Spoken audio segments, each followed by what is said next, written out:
Você se vê trabalhando onde trabalha hoje e fazendo as mesmas atividades para o resto da sua vida?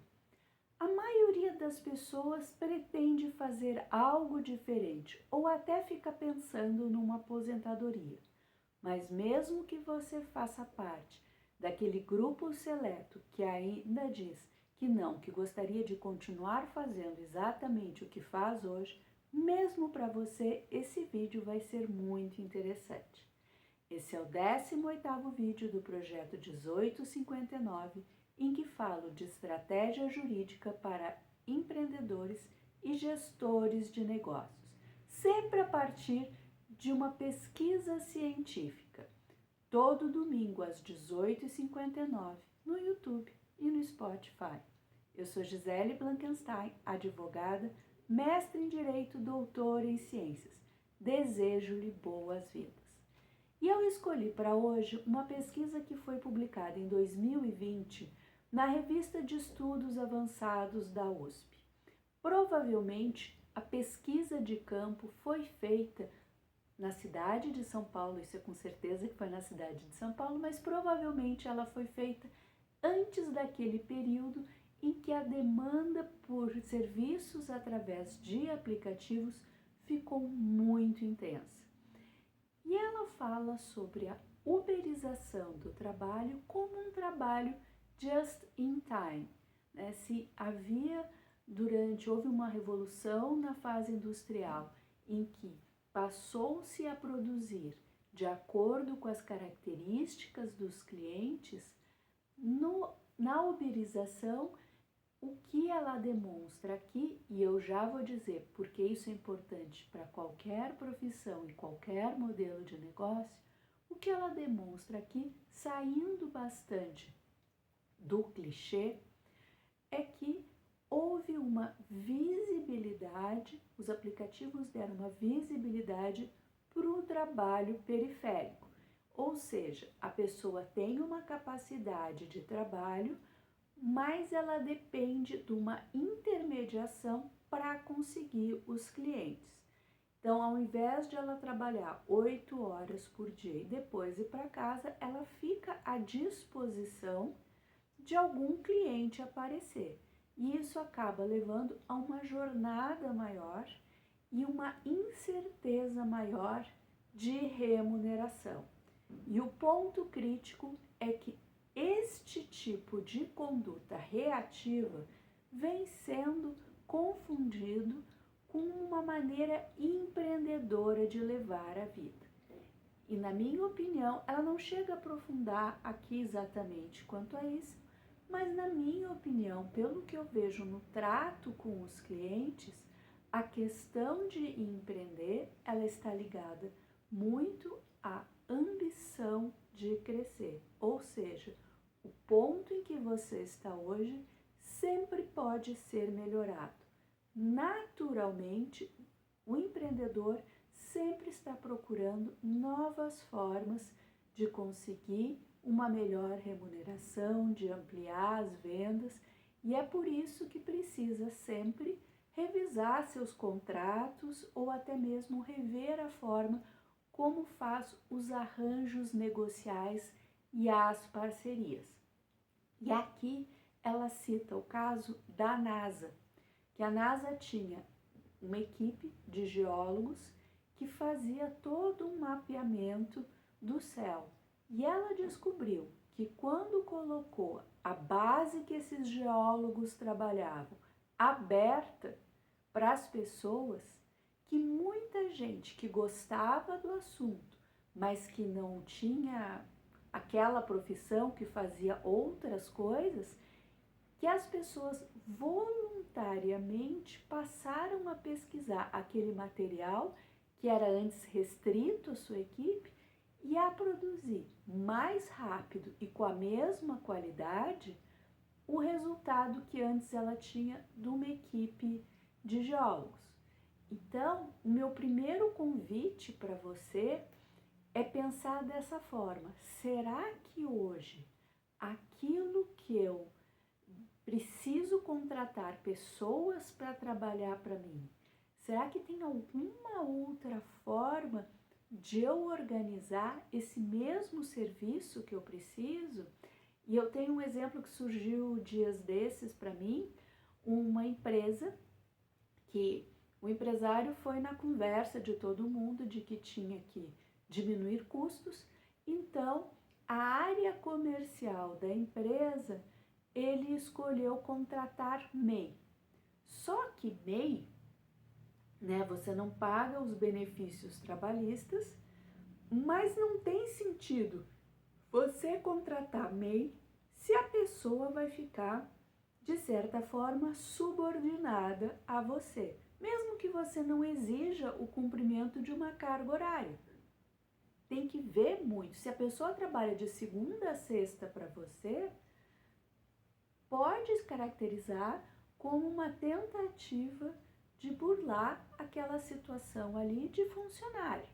Porque ainda mais na área comercial, você pode contratar representante comercial que possui uma regulação própria, que possui um sindicato para quem a pessoa tem que contribuir anualmente, e existem regras mínimas para esse representante comercial trabalhar para você. Você também pode ter funcionário CLT na sua área comercial.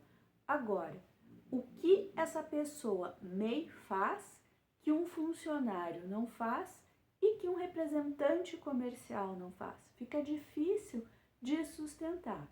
E como todo mundo, ou pelo menos a maioria das pessoas, depois de ele receber uma condenação trabalhista, tendo que pagar todos os direitos a esse MEI, que na verdade conseguiu equiparação a funcionário, o cara se desesperou e veio me procurar para saber o que ele poderia fazer. E aí, junto com os contadores, fizemos a simulação entre funcionário e entre representante comercial. Agora, uma outra possibilidade que ele poderia pensar é engajar pessoas do público que quisessem divulgar a empresa dele e dessa forma conseguir fazer com que novas vendas fossem fechadas. Isso já seria uma uberização da atividade. Um link de afiliado ou algumas promoções pontuais que ele pudesse fazer como divulgação de marketing e assim fechar nas vendas. Tudo depende da forma como é o seu produto ou o seu serviço.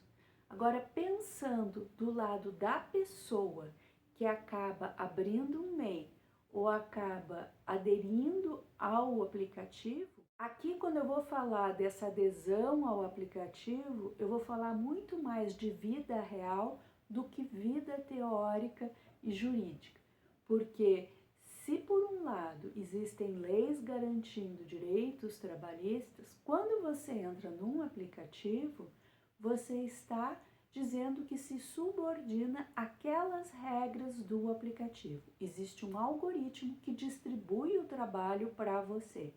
E como esse algoritmo trabalha, como esse algoritmo calcula se o trabalho vai ou não para você, isso faz com que isso não é divulgado, né? Isso é o segredo do negócio do dono do aplicativo.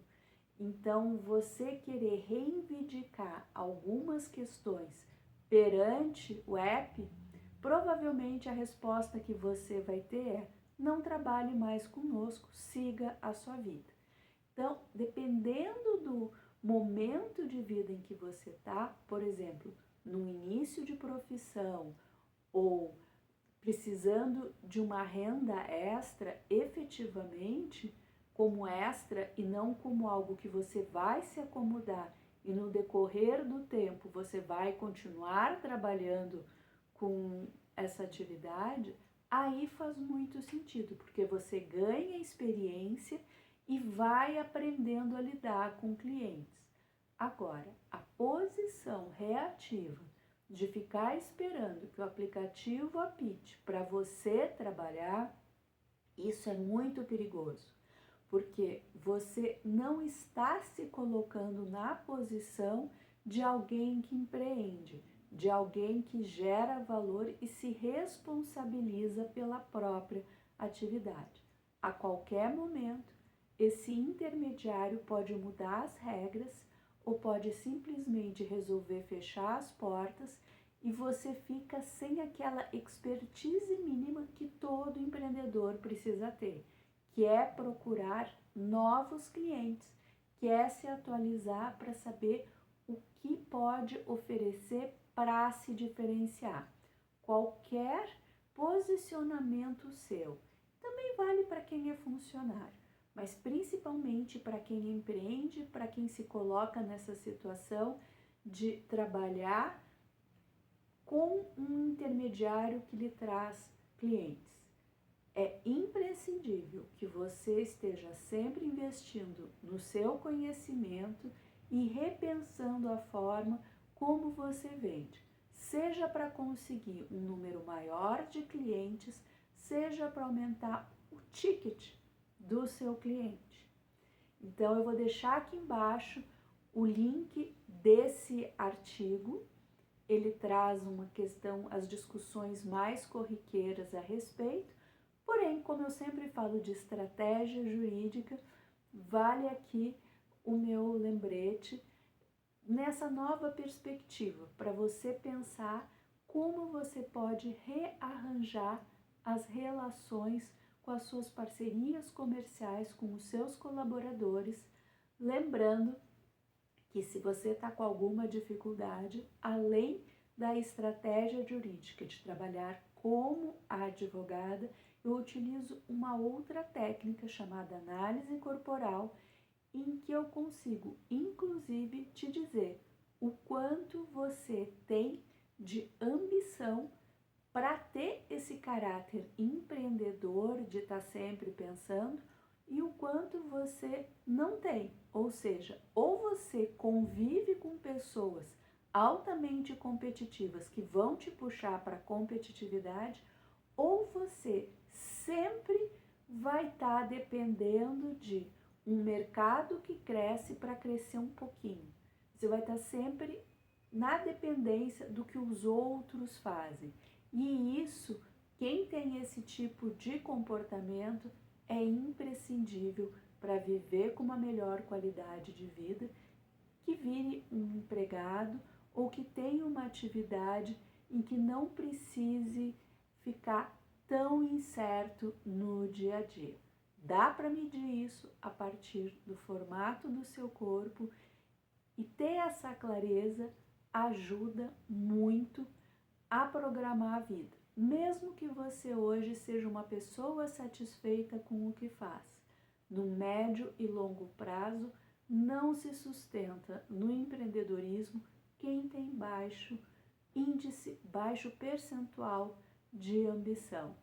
E é preciso ter uma rotina de acordo com as necessidades do seu sistema nervoso para que você aguente o baque, seja como CLT, seja como empreendedor. Querendo saber um pouco mais, entre em contato comigo lá pelo Instagram e eu estou à disposição para responder qualquer comentário, qualquer dúvida, através dos comentários aqui embaixo. Te aguardo no próximo domingo, às 18h59, aqui no YouTube ou aqui no Spotify, dependendo de onde você esteja me assistindo. Um abraço.